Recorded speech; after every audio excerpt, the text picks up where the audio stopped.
భారీ వర్షాలు, వరదల కారణంగా తీవ్రంగా నష్టపోయిన ప్రజలను ఆదుకునేందుకు ఏపీ సర్కార్ సిద్ధమవుతోంది. జరిగిన నష్టం వివరాల సేకరణ, అందించాల్సిన సాయం ప్రక్రియపై సీఎం చంద్రబాబు రివ్యూ చేశారు. సచివాలయంలో మంత్రులు, అధికారులతో సమీక్ష నిర్వహించిన ఆయన ప్రతి బాధితుడికి ప్రభుత్వ సాయం అందేలా చూడాల్సిన అవసరం ఉందన్నారు. ఎన్యుమరేషన్ పక్కాగా జరగాలన్నారు. సహాయక చర్యలపై ప్రజలు సంతృప్తితో ఉన్నారన్న చంద్రబాబు పరిహారం విషయంలో ఎలాంటి అవకతవకలు జరగద్దని సూచించారు. మరోవైపు ఎన్యుమరేషన్ జరుపుతోన్న విధానాన్ని ముఖ్యమంత్రికి అధికారులు వివరించారు. ఇల్లు పూర్తిగా మునిగి ఆస్తి నష్టం జరిగిన వారితో పాటు మొదటి ఫ్లోర్లో ఉన్న వారికి సైతం సాయం ప్రకటించాలని ప్రభుత్వం యోచిస్తోంది.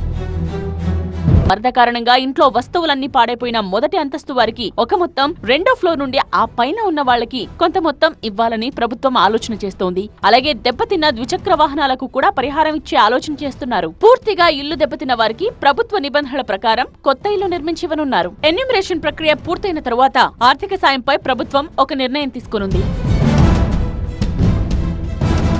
వరదల వల్ల 2,13,456 ఇళ్లు నీట మునిగినట్టు ప్రభుత్వం అంచనా వేస్తోంది. ఇందులో ఇప్పటి వరకు 84,505 ఇళ్లలో నష్టం అంచనా లెక్కలు పూర్తయినట్టు సమాచారం. ఇక 2,14,698 హెక్టార్స్ లో పంటలు దెబ్బతిన్నాయి. వీటికి కూడా పరిహారం అందించనున్నారు. 36,923 two wheelers, 3,642 three wheelers, 2,629 four wheelers damage అయ్యాయన్నారు మంత్రి నారాయణ. ఇక పశువులు, పౌల్ట్రీ పరిశ్రమకు కూడా భారీ నష్టం వాటిల్లిందన్నారు.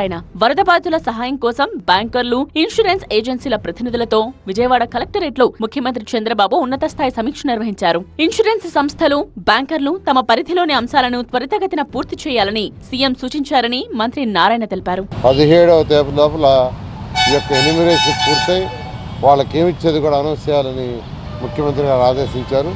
బహుశా 17వ తేదీ వీళ్ళకి ఈ డ్యామేజ్ సైడ్కి ఏ డ్యామేజ్ సైడ్కి ఏది చేయాలని అనౌన్స్ చేయడం జరుగుతుంది. ఈ నెల 17వ తేదీ కల్లా ఎన్యుమరేషన్ పూర్తి చేసి వరద సాయం అందించాలని ప్రభుత్వం ప్రయత్నిస్తోంది.